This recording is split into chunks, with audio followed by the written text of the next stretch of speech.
ভাই একটা লোক আছে না, নাম হচ্ছে তার জুলকার নাইম শের, আল জাজিরা জার্নালিস্ট না কি যেন। সারা রাত ওনার পোস্ট দেখলাম, মানে আমার টাইম লাইনে আসছে আর কি। তো ওনার পোস্টে হচ্ছে হাতির সাথে সারাদিন ঘোরা একটা ছেলে, ও নাকি ওই হাতির ওই ঘটনার সাথে জড়িত। তো ও হচ্ছে নাকি আদাবর থানার এক সময় ছাত্রলীগ বা আওয়ামী লীগের সভাপতি ছিল।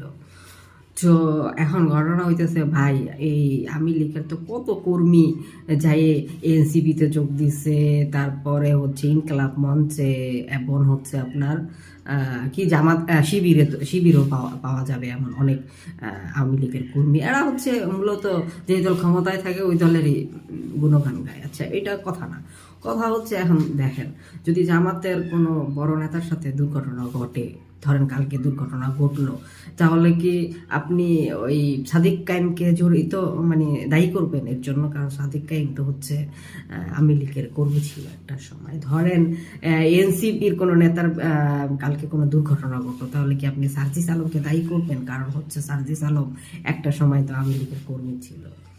তো ভাই শোনেন, আইন শৃঙ্খলা বাহিনীকে একটা তদন্ত করতে না, সুষ্ঠু তদন্ত।